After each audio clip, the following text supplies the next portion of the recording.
officially live for the B2B Community Builder Show, Season 5, episode, I think we're at like 185 or something insane like that.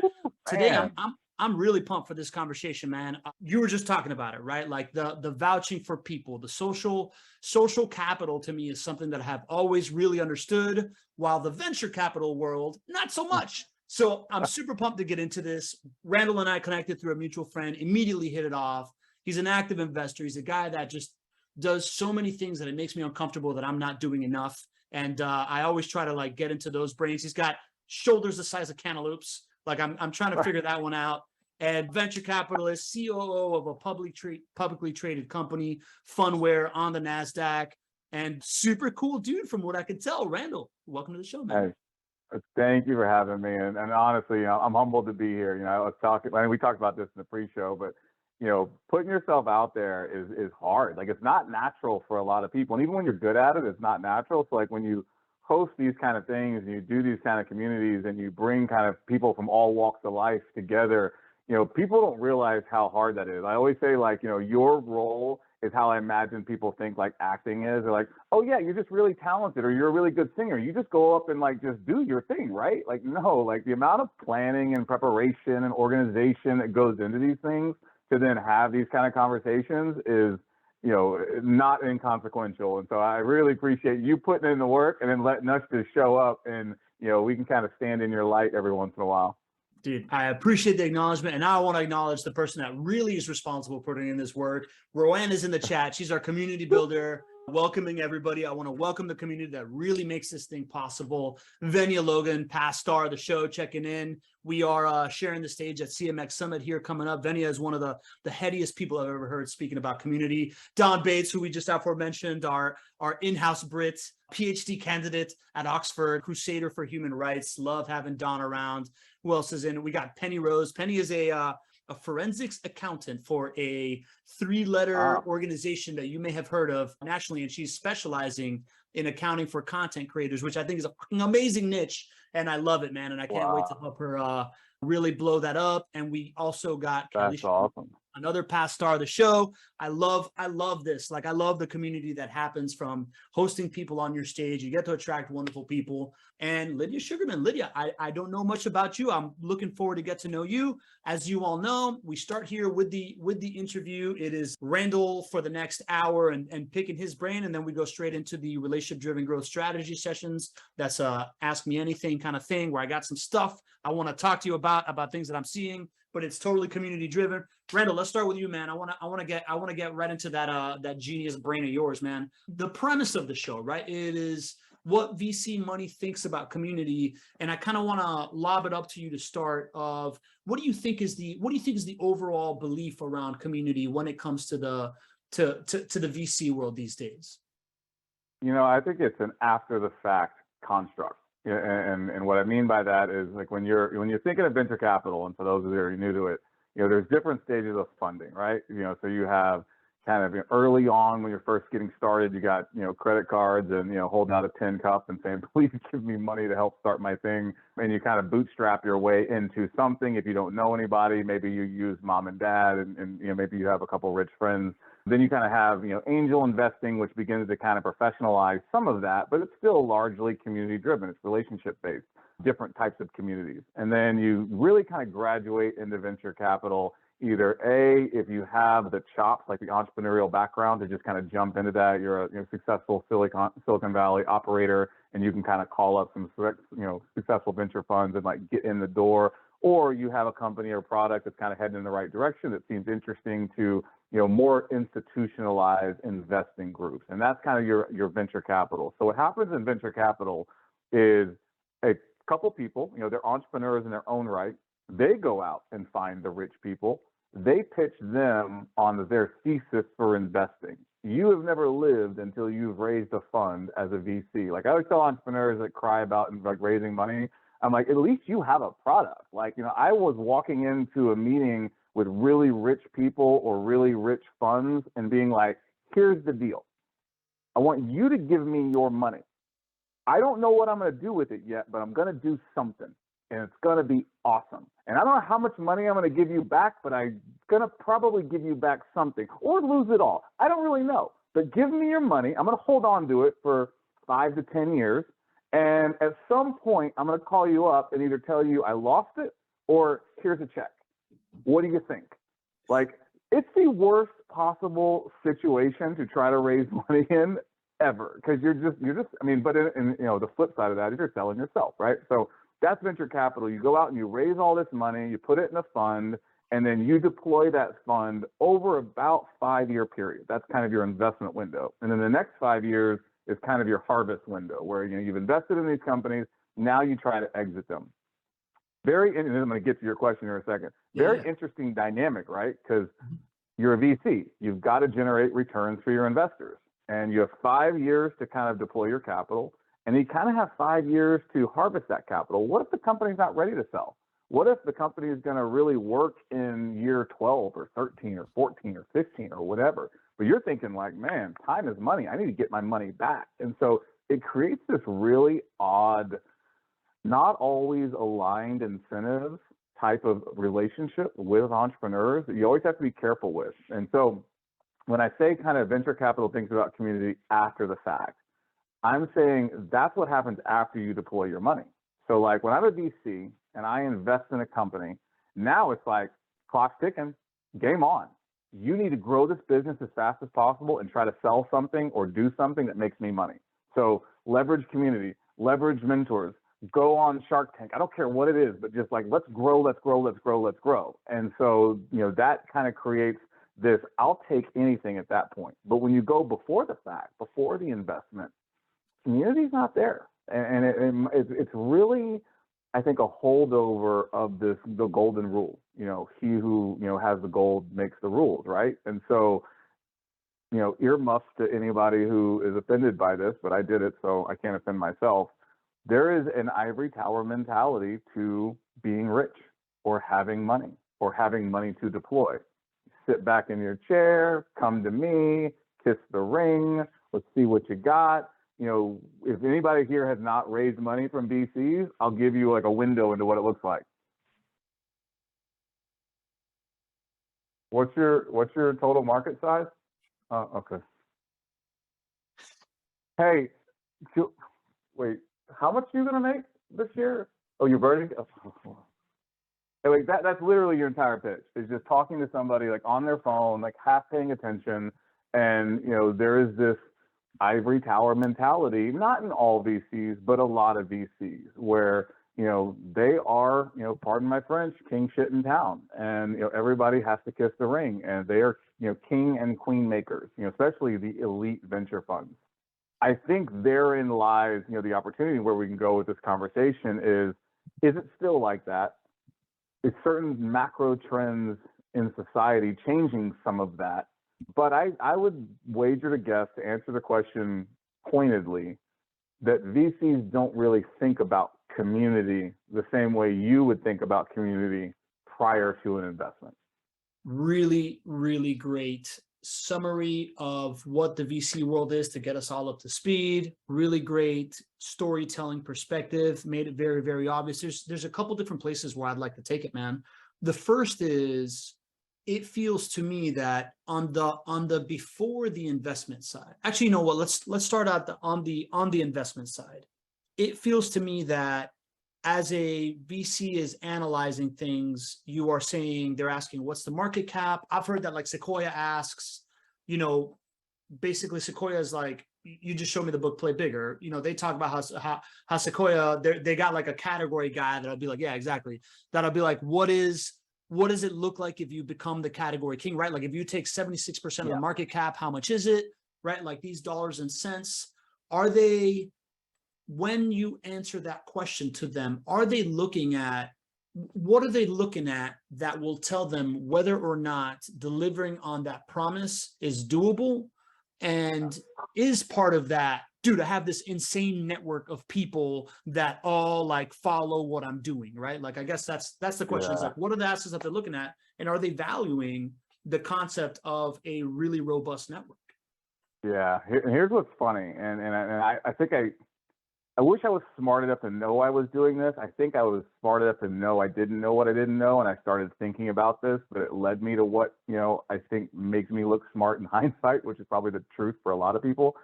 So I fell into venture capital by accident. I was actually trying to learn how to be a better entrepreneur, and being, I spent 10 years in the military, went to West Point for undergrad, deployed a couple times, did some stupid things. Luckily, I came home safe.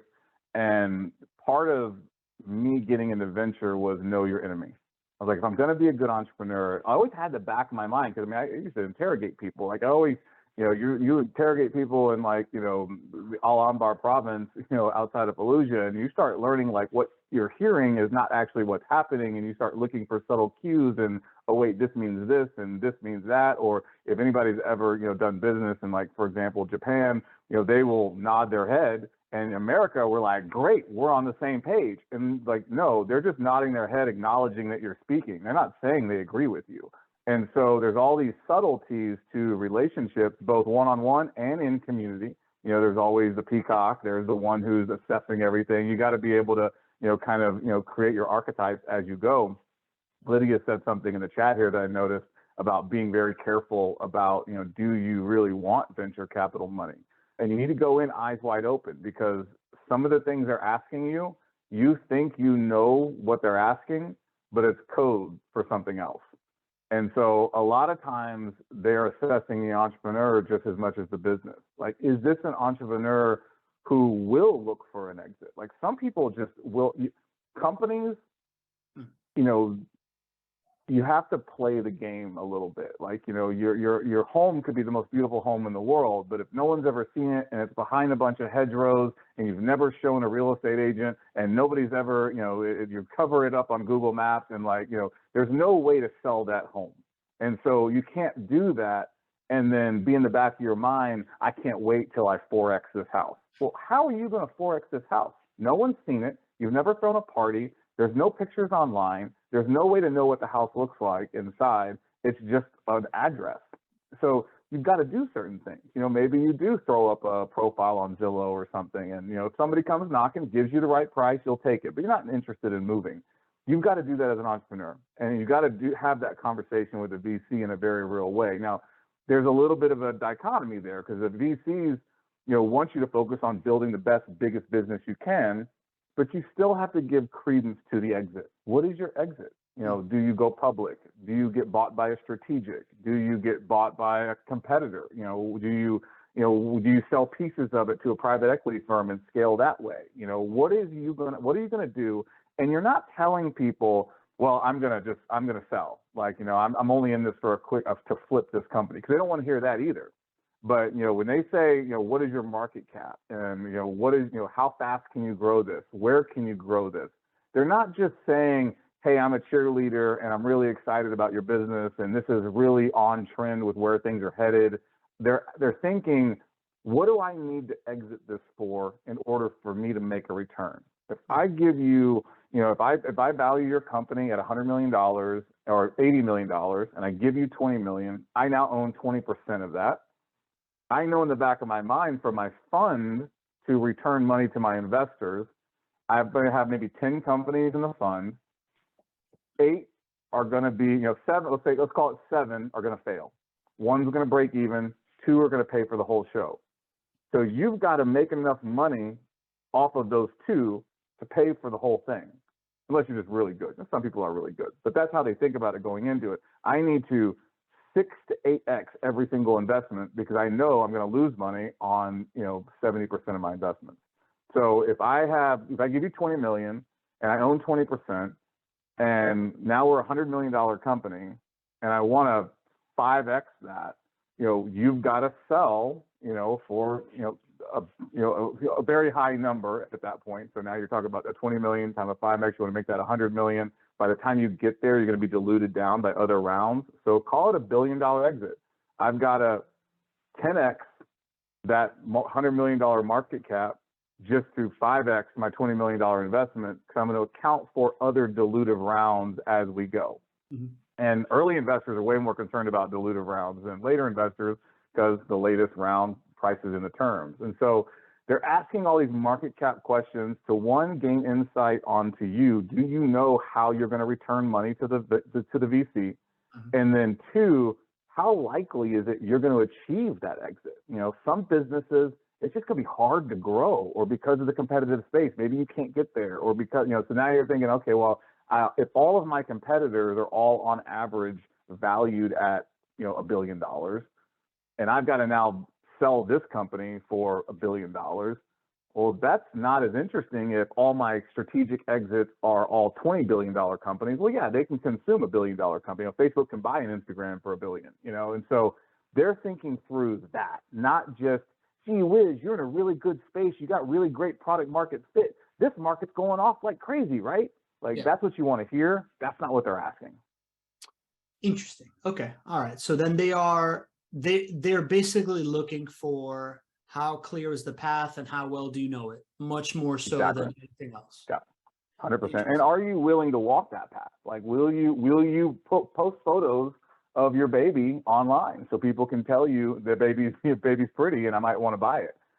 You'd be surprised at how hard it is for people to let go. And then even when they're willing to let go, what they think it's worth. And so many a good idea, many a company has mistimed the market. They could have sold here and then the market crashes, or, Russia invades Ukraine, and guess what? You're waiting another 3 years. So when the market was going like gangbusters at the end of last year, and nobody really saw the Ukraine, some people saw inflation on the rise, some people saw what Russia was doing, and some people played that very well, but for the most part the market did not play that well. So you're like, man, I could sell my company for $500 million right now, and you're like, you know what, but I think I could sell it for $1 billion. And then you wait 3 months and the market, the tech sector, crashes by 70%. Your $500 million exit is now less than $100 million, and you're thinking, shit, how long is it going to take for the market to recover, for liquidity to be back? I've got to make sure I manage cash during this period. So what you're seeing right now in a market downturn, VCs are licking their chops, because they're looking at the market like all these companies that thought they could exit couldn't. Now they all need cash to survive, especially the ones that aren't profitable. And now whatever I thought I was going to invest in 6 months ago for X, it's X divided by 2. Okay. So, I mean, I've got some thoughts on it of how I would pitch this idea from a community focus, but I'm curious to just understand where you're at right now. Does the community conversation as a strategic advantage, if you've developed one and or you have a fancy plan to get to one, does it even belong in that conversation, or is that a battle not even worth fighting? Community always belongs, right? Not just to kind of champion our conversation or this platform, but it is a platform because it matters, I know it matters, everybody knows it matters. If nothing else, then to give you a bigger insight into the total picture. And it kind of matters in 2 different ways, right? So there's one, community as a VC thinking about getting into the very best deals. You have to have community amongst other VCs. When I got more experience in my first couple investments, it was like, yeah, I'm the smartest guy in the room. I'll go in. Because you love to be able to tell this to an entrepreneur. I always, say entrepreneurs are little drug dealers, and you just can't get enough because it's super exciting to listen to all these innovation and all this passion. And then you realize they're all little crackheads, and you're like, shit, I got to find the diamond in the rough, right? They're all excited about what they're doing. I got to find the one that's actually legit. And so in the very beginning, I was like, I got you. I'll do the whole round. We're going to kill it. And then it's like, you did the whole round and you're the only one that they can come for help. And most likely the help is usually more money. And you're like, crap. My later investments, as I got more experience, was called a syndicate. So I would syndicate deals with other large venture funds. And so that way there's multiple large funds on the board. There's multiple large wallets to go after. And then there's just more community, right? There's more access to more Rolodex. There's more access to more experience. And I love leveraging that. So you'll see one of 2 investors. There's either I don't want to play well with others. I want more of the return for myself. And I'm the smartest one in the room. So I'll take the whole round. Or there is, I like being a part of a syndicate and a community, and I want to be able to get access to all the best deals. So you have community of other investors, then you have community of entrepreneurs. You got to go where the entrepreneurs are. You got to find, if you're looking for deals, I call it prospecting, but rather than having that ivory tower mentality where you're just sitting waiting for deals to come to you, or you're sitting and waiting for someone to refer a deal to you, get out there and go to the universities, go to the meetups, go to, I look at it like recruiting. The very best people, they are not on, no offense, sorry, because Indeed, as I can see the building that they just built in Austin right now out of my window, you are not going to find the critical game-changing player on Monster or Indeed. It's just not, in my opinion. And I don't mean that you shouldn't put your resume up there. You should, try all things, but chances are the person who is the killer salesperson, the killer engineer, they are gainfully employed, they are overpaid, and they are happy as hell. And so you got to go poach them with your vision, your passion, excitement about something else other than compensation. Like, come work on this product. This is the tip of the spear. This is where everything is headed. And you have to get them. So the same thing goes for entrepreneurs. The entrepreneurs you want to invest in do not need your money. Your money is a commodity. And so this is what kind of started our conversation around community. The old guard of VC believes that they are the only game in town. The new guard knows that money is a commodity for the best entrepreneurs. If you want outsized returns, you have to find outsized potential. And the outsized potential, more often than not, they know it. And they will not kiss the ring and go to the ivory tower. They will be able to fund their business. So it's on the VC to get their foot in the door, not the entrepreneur to get their foot in the door.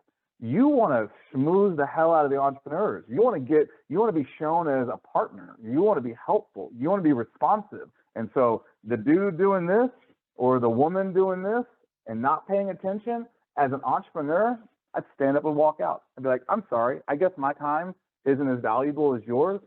I'll go find a different investor because this isn't working. That's what's changing now because entrepreneurs have options. And so you're going to have to accept that community has leveled the playing field and put entrepreneurs even more in control than they were probably 10, 15, 20 years ago. Yeah, man, this thread is something that I really want to pull on, right? Because I do see it as there's almost this, it's almost in direct opposition to the way that they wanted the world to work, right? Like as we move from this like power over to this power with world, the traditional VC is like the quintessential Scrooge McDuck power over guy, and the power with world is almost like a threat to their existence, right? This idea, I find the most attractive business model as an entrepreneur, right? I find it much more attractive to follow the path of what Russell Brunson did. Are you familiar with ClickFunnels and their story? Yep. So like him at a high level. Yeah. I've seen like there's a guy on LinkedIn that I'm going to talk to. I want to talk to him about his journey. It's called Pep Lage, who started Winter, and they essentially took the route of creating a very valuable service, right? A high cost, high reward service, going from that service company, right? This is exactly one-to-one what I'm building. Going from that service company to a online education arm, right? That then goes from recurring revenue that you can kind of bank on and you can plan with to super high shots of gross profit that you can invest in however you want. Take that super high gross profit into, because it's into community, right? Like events, and get people to be like real raving fans of you for one part of it. And the other part of it, to develop a software that allows you to deliver your service / let the people, to deliver your service more efficiently to increase the gross profit on the service side, and then turn that software into a consumer product that you now launch into a whole bunch of people that have been trying to do this for themselves, a whole bunch of people that you've been doing it for, and now they can go off and do it on their own. That's the model that I'm, as an entrepreneur, right? Like that to me is, I then become my own VC, right? If I need more money, I can go sell more courses or whatever. And then it dilutes the power of the the woman cutting the checks from that happening. Is that something, have you seen that model playing on? Is that something that people talk about in these circles? Is there an existential threat happening because of this like ability to go straight to market? Yeah, I think, so yes and no. So you said a couple of really smart things, and I want to unpack them as we go.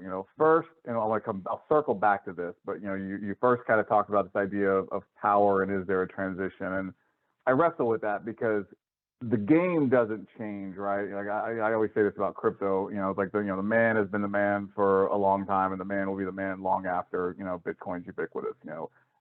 Only the uninitiated think that people are wedded to the thing that begets power. Power is power, full stop. Not knowledge, it's not money, it's just power is power. You know it when you see it, and you know when you don't have it. And so people who have power and or want to keep power have different things that enable them to do that. Sometimes it is knowledge, sometimes it is wealth, and sometimes it's status, and sometimes it's cheating, and it's a million other things that probably go into that and feed into that monster that is power. The really powerful don't care what it is as long as they maintain power. And so you look at currency, they don't care if it's the fur trade, spices, gold, IP, Bitcoin, cash, the yen, it's just, these are just tools and they're toolkit, and they all have a diversified approach to all of it. So if something else looks more attractive, cool. They don't care. People think like Bitcoin's going to take over banking. No, it's not. The people who own the most IP around crypto are the banks. It's Goldman Sachs and Bank of America. There is a reason why they have the most IP around blockchain. Because whether they're going to stifle it now while they position themselves, or while they're going to, because look, De Beers does that. De Beers has a patent for a synthetically created diamond in a lab, but they have a patent for it so nobody else can do it. And they have a crap load of supply so they can make it seem like, there's limited supply. So they game the system to get to the end result. And so the next part of what you were talking about really is a flywheel. Can you, in a constructive way, game your own system, so that community begets profit, begets reinvestment, begets community, begets, value proposition, market fit. And that's just that flywheel. I think everybody thinks about it. And everybody knows about it, whether they know or not, because most of the world has some sort of Apple product. Apple has figured this out better than anyone on the planet. There is nothing innovative that Apple does, full stop, ever. They just do what other people try to do better, and they understand how to fold community into it. I can't tell you. So I am one of the last holdouts. I have an Android because I don't like being told what to do. Yeah. No offense to everybody with an Apple, but you like being told what to do. I'm just kidding. So Apple is just genius. They're just brilliant. Whether it's MP3s, whether it's the smartphone, whether it's the iPod, none of that was new. They just understood form factor and they understood people.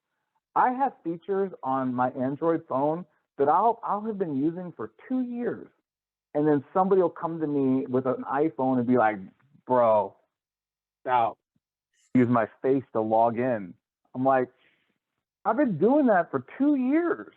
Yeah. But they just think it's the most amazing thing in the world, like blue bubbles. I don't want that green bubble. Why do you care?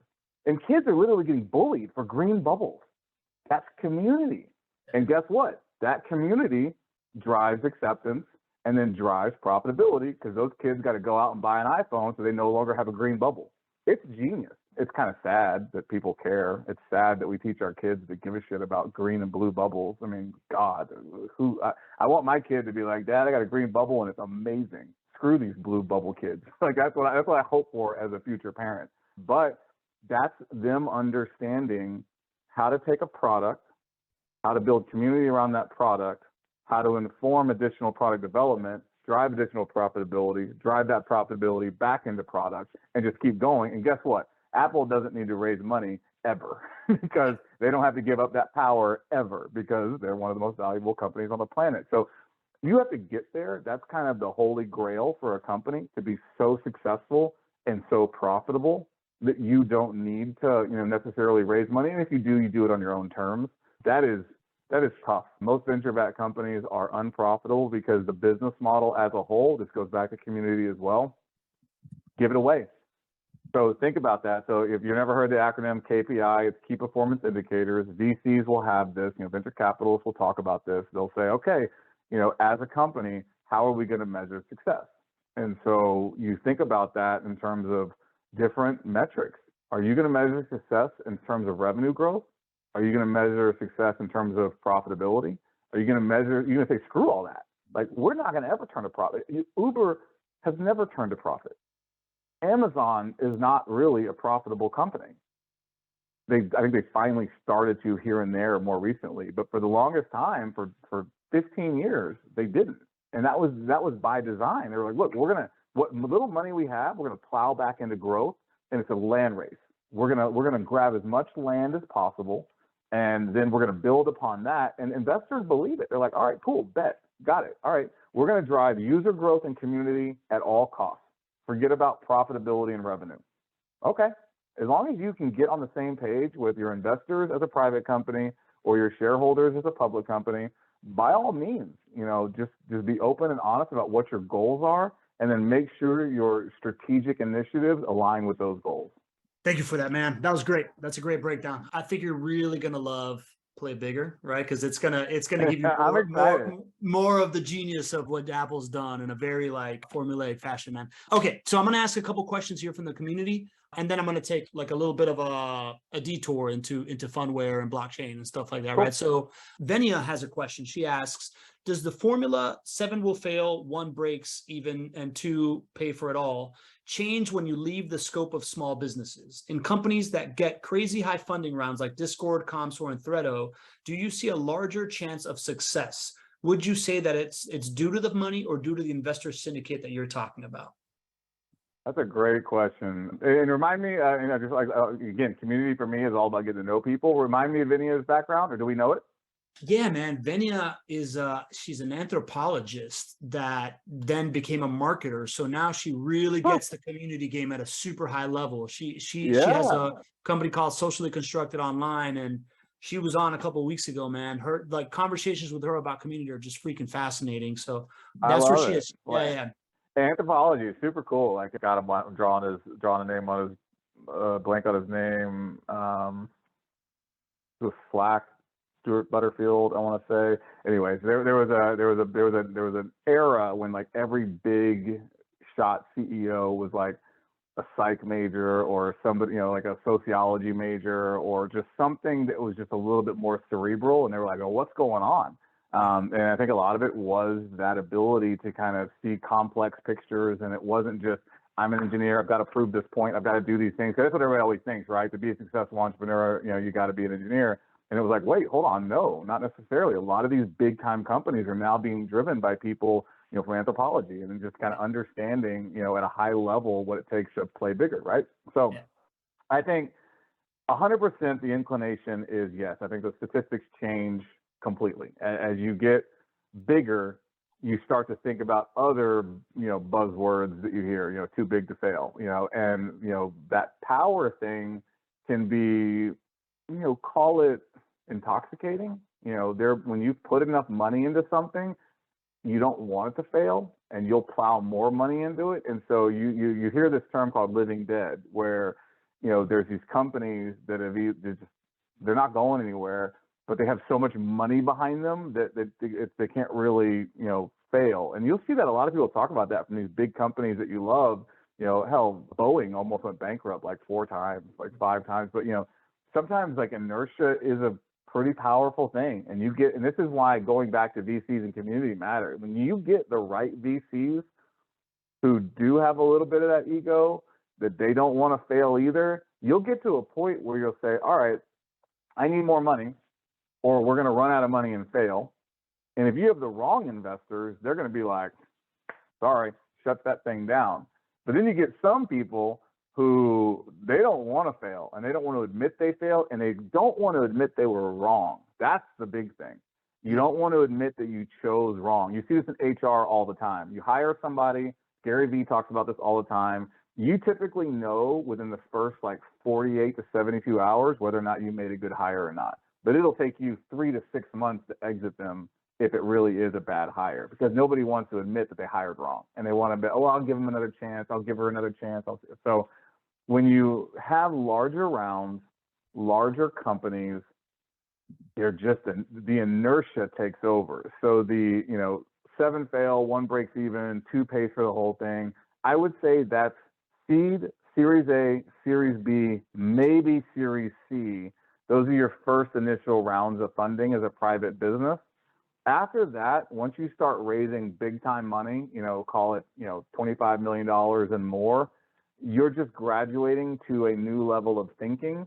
And hopefully you have a big enough business that has a big enough inertia that will keep that momentum going, as long as you're doing the right things. Now, what typically happens, which, I don't know if Vinny was going here with this, is the company, I say, keeps going. Not the entrepreneur, not the founding team, not the early investors. Power begets power, and inertia is something that has nothing to do with the people a lot of times. So once you start raising big time money, you ask anybody in the Valley, you've raised, significant, 8-figure, even 9-figure money, you'll own single-digit percentages of your company more often than not. You are, especially if you go public, but more often than not, even as a private company, the investors have a way to get rid of you, and they will 100% exercise that right. Again, remember, ego. The company is too big to fail, not you, the entrepreneur. I'm here to generate a return for my investors, not to, so you can live out your entrepreneurial dream. Now, the best is when you can do both, but if push comes to shove, I will exit an entrepreneur to maintain the sanctity of the company's promise and realize its true potential. And every single VC will do the exact same thing. They're not going to go down with the ship. The company has to come first. The shareholders have to come first. Not your ego, not your entrepreneurial vision, not your journey, not what you thought you were going to do, not what they told you in high school that you were going to be. That is one of these things I think a lot of people fail to realize. So, to answer Vinny's question, as you get past Series C, as you get into advanced rounds of funding, the company typically has more options to stay alive, so that percentage of failures changes. But all in all, failure is still the norm, even public companies. It's crazy. Like, I think there was a statistic I saw the other day, in the last 10 years, like, there's only like 10% of the S&P that is still like around. Like, even public companies fail. There's a lot of public companies that are no longer here that were here 10 years ago. So, I think that people have to go in eyes wide open, that this is a cutthroat business. And the more, community you have, the more opportunities you have for strategic partnerships, for recruiting, for future funding rounds, and just for maintaining your own relationship with people. You have to have relationships with your investors, your partners, your clients, and your employees. And if you can do that well, you'll set your company up for success, but you'll also be better likely to stick around if the hard times, hit and people start looking at you like maybe you're the problem. That's a super interesting nuance, man. Because as I heard you breaking it down, it's obvious to me. Like we kind of talked from the beginning that social validation is this like really powerful tool, right? Like it's been part of this whole thing, and it would make sense that the more people that put in money, the more social validation you have, and therefore you continue to like compound this kind of flywheel effect. But also, the more people that have in money, the less instrumental, like the more it's important to the vast majority and the less key to the equation you become as well, right? So I think that that's a really, really interesting dichotomy of... it can be empowering, right? I think when people... This is a hard... I'm still trying to grasp this and learn this, because I've kind of been on both sides of the table, right? I've raised money as a VC. I've deployed money as a VC. I've raised money as an entrepreneur. I've deployed money as an entrepreneur. And I've done this as an angel investor as well on both sides of the table. So I think you hear these, there's a million anecdotes and analogs. And I don't mean to cheapen it by saying one, but, real leaders don't often choose to lead. It's just kind of, it's almost inertia in and of their own journey. And there's always a humility to leading. It's not about ego. It's what is best for the company. And I think we talked about this, but on my birthday, my birthday was August 18th, and I was in the office because I don't really take days off. And I was, we just moved into this really cool historic building for our office. A downside of having a really historic building, which is all your office, it's kind of like a house, is you got to do all the work that you would do for a house. And so I was taking the trash out, and like one of my employees was coming in, and he was like, "What are you doing?" I was like, "Taking the trash out." And it's like, why? Like, one, you're the COO of the company. Like, why are you doing that? And two, it's your birthday. Like, what are you doing taking out the trash on your birthday? And I'm like, it needed to be done. I don't have. I'll do what it takes. I want to, I don't have to be right. I want to get it right. And I don't find a lot of, for me, ego has never been that helpful. And I've seen too many examples of ego get people into trouble. You hit first and then you don't have all the answers. You make an assumption and you end up kind of devaluing your own position in community. And again, everything is community, right? You have a community of your family. You have a community of your close friends. You have a community of your acquaintances. You have a community with your employees. Everyone's watching all the time, everything you do all the time. And so, I think when you can have that humility to understand that you are just one piece of a larger puzzle and that you are replaceable and not take offense to that, you actually will find more power, because there's that it's too abstract. I founded this company. I'm the CEO of the company. The company is me. Is it though?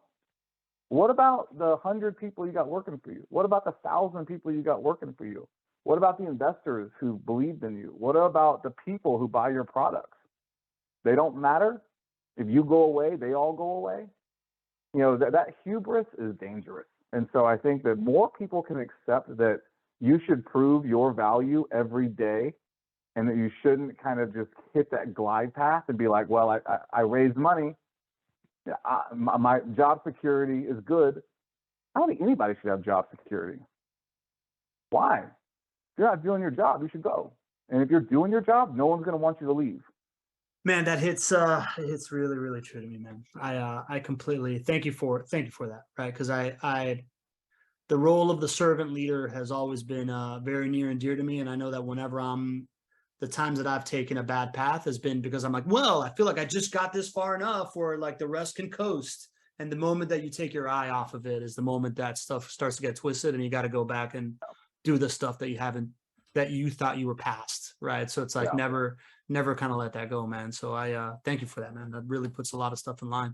I want to ask a quick question from Dawn here, which is, so Dawn is a nomad, right? Like she's built this like writing business and does all this like fascinating work around the world.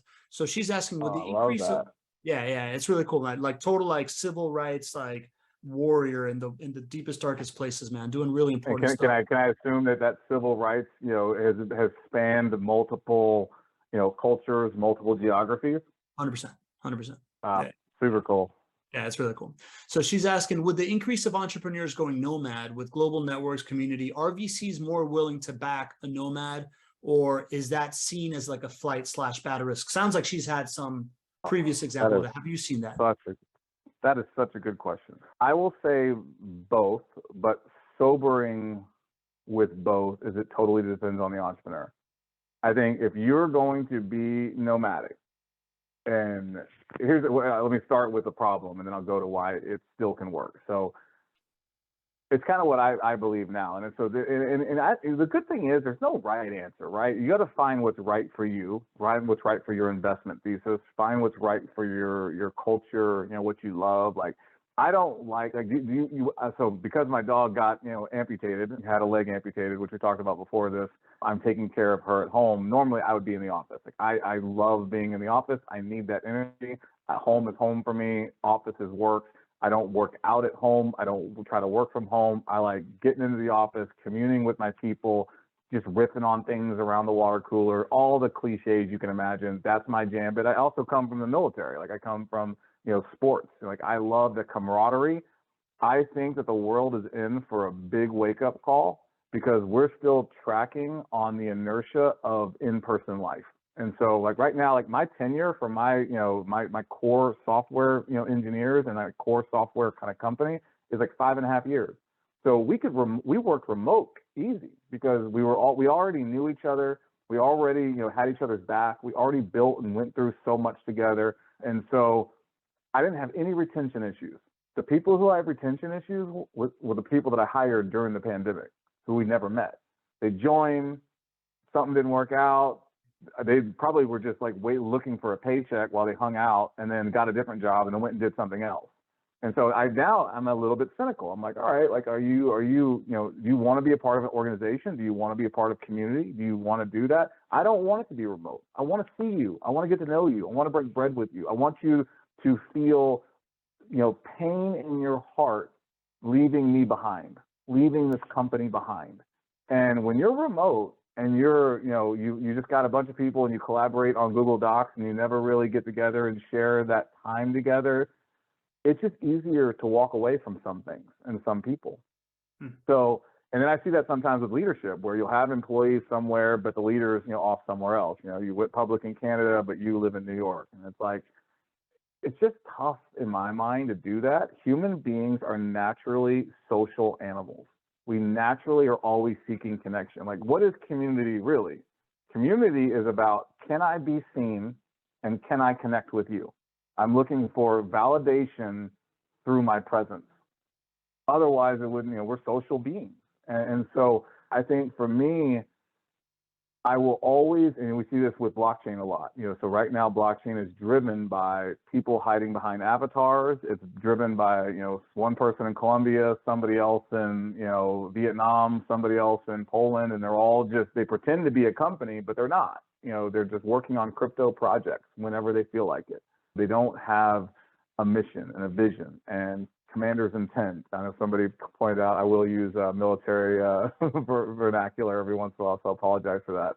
But commander's intent is this idea of where are we going? Why are we going there? And then having that small unit leadership below you that you power and that you resource and that you believe in and that you push, there is organizational discipline that will be required to do anything special.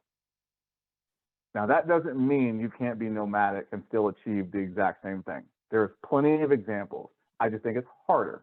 And so a VC is going to be like, I'm investing in a company. I'm not investing in a smattering of people all over the world that may or may not be working all the time or may not be doing different things every once in a while.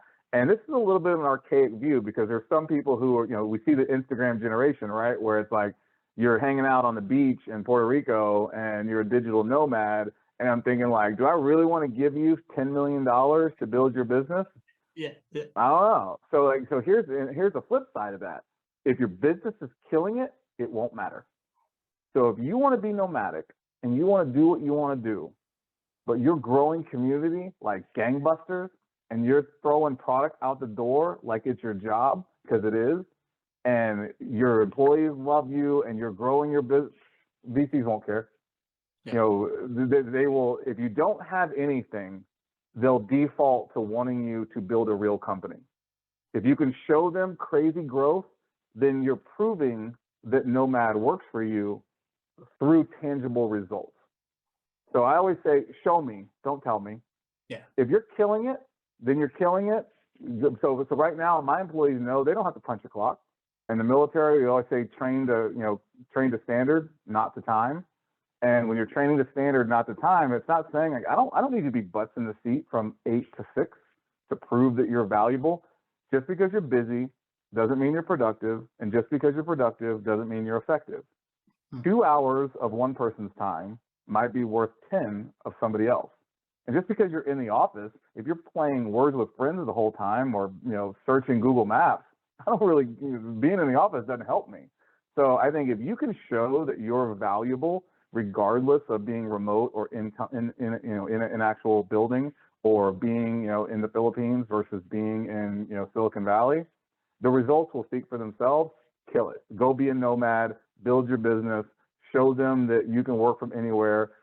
I wouldn't care. But if you don't have that, I'll want to see you, touch you, grab you, and then have you in a company, because I just believe in the culture of companies.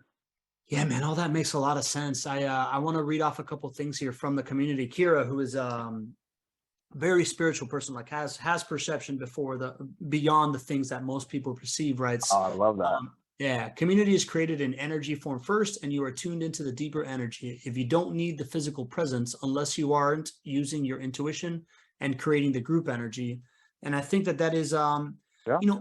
that's real. Like we invest heavily in remote work culture at my company, right? Like Yeah. Ryan will tell you, right? Like we start every meeting with what are you grateful for. That allows us to get to know, like what people prioritize in their life and get to know them. We are Monday mornings, like all hands are probably about like 25 minutes of like, what have you been up to? How was your weekend? Right? Like very, very deliberately spending time in that stuff. Because as Venia points out, this idea that a lot of companies try to make this transition during the pandemic and then reverted back, right? Like there is Mm-hmm. this growing trend of this is coming down the pike and we just had our first shot at it, right? Like, and it went like this and then shrunk back to this, but that doesn't mean that this isn't going to continue to grow, because I think we saw a lot of benefit coming from all of it and people are going to still crack it. And I find it really interesting that we're still going back to this idea of like VCs might not value community, but if you can crack remote work community, now you're a real company, right? So like, Yeah. Yeah. Yeah.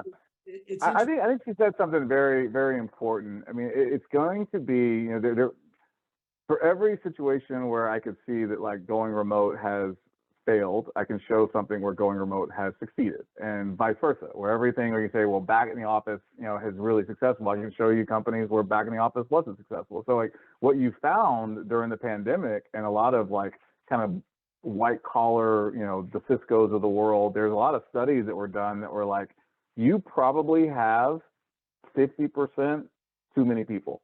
Like, and they're just sitting there as this bloated, they're not doing anything, they're not adding value, and you could lose them tomorrow. And it's sad to hear it, but you probably wouldn't have that much of an impact. Like you were carrying too much, and I hate to say it, kind of like dead weight. Not really dead weight. It's, are you really applying your weight in the right ways?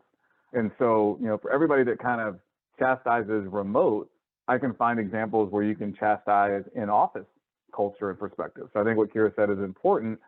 That being said, the variable that I introduce into that is leadership. You can't think about those two constructs in and of themselves.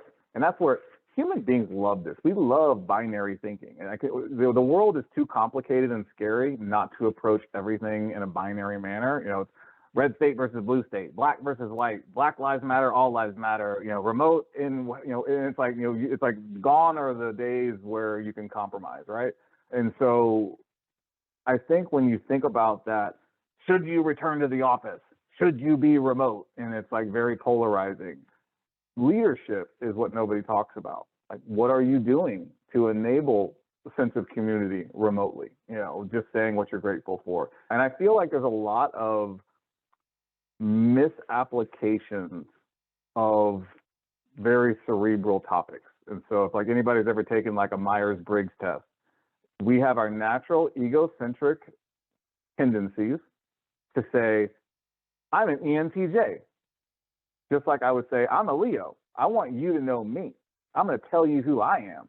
That's not why that test was built. That test was designed so you could be a better communicator. So if I know you're a visual learner, I shouldn't just ambush you in the office. I should send you an email, tell you what we want to talk about. I should get on your calendar and then let you get prepared for that meeting, and then we could have a constructive meeting. But if I just barge into your office and I'm like, let's whiteboard this thing out right now, and I just kind of really take over, it's going to put you off a little bit, and you're going to be like, whoa, whoa, whoa, whoa. And now I'm like, well, why aren't you excited about this? Let's talk about this. Why don't you want to riff with me? And it's like, that's just not how they communicate. It's not how they receive information. And so I think if you can understand your people, what they need from community, what they need from working with you, then I think, Kira's right. Like if you can manage that from a leadership perspective, to give people the space to be successful, because I think that's the one thing a lot of people don't understand about remote. If you are super stressed about getting your kid out the door and making everybody lunches, and then you're really pissed off because traffic sucks, by the time you get to work at 9 or 8 or whenever you get to work, you need like 2 hours to just like decompress and be like, oh God, I'm tired. Like, you're not coming to work ready to go. But sometimes when you give people that space to be able to still manage their family and get people out the door and do all these things, they come to work, on the computer at home, refreshed and ready to go. Other people feel like they have no connection. So you as a leader have to understand, who are your people, what do they need? And I see this all the time with even like compensation, like what moves people. Is a cash bonus gonna like really move the needle, or does more time off move the needle? What are the things that your people value? You've got to get to know your people, and then you'll know whether or not you should be in the office, remote, hybrid. But I would just say, as long as you set proper expectations, that's going to keep people at least eyes wide open working with you. Don't try to, people do this in relationships all the time. I like this person, but I'm going to fix 2 or 3 major things I don't like. Don't start dating somebody with the idea that you're going to fix them. That's a terrible way to approach a relationship. It's a terrible way to approach leadership in your company. You should say, when I hire people right now, like I'm hiring people for our Austin office, I'm like, it's an in-office position. Don't even ask me otherwise. Like, I'm filling this office because we have this really cool space and I want it, full. And then occasionally we'll see somebody like a salesperson, like, hey, I really want to live in Florida. Okay, cool. Like, you're a salesperson. Like, you're going to be on the road anyways, doing your own thing. Totally cool with that. And so just set proper expectations. And then I think you can find your way when it comes to what type of culture you want to build. Man, I could not agree with you more on just about everything that you've said so far, Randall. My only regret is that we got into such like deep conversations about these things that we haven't talked about the importance of like engaging people on time, which I think is a big part of community. It's a big part of what Phunware is doing. I really wanted to get your takes on kind of like the future of blockchain. I think if you're up for it, we'll do this another time. We can do a part 2. We'll do a part 2. We're gonna we'll make sure it's not on a holiday too. We'll do it on a normal day. Although, man, listen, I'll take quality over quantity anytime, man. The people that showed up today, Don, Gareth, Kira, Penny, Venia, super high quality members of our community. We're gonna roll into the relationship driven growth strategy sessions. Before that, Randall, man, I just want to acknowledge you, dude. Like, your emotional intelligence just like drips off of you. It's really, really impressive to watch a alpha dude, veteran guy, COO operator be so emotionally intelligent. The way that you engage the community and like the way that you answer questions, it's so obvious to me that you approach the world from this like, how can you're not just saying facts, that you're providing an experience for people in a way that they can adopt it, man. And I find that really, really impressive. People that work that hard at coming across that way. I know it's not a natural thing, man. So really, really cool. Really admire it. And I'd like to kind of just ask you, where do you want to send people to? What's the best way to connect with you? Anything that you want to promote, man, just the stage is yours.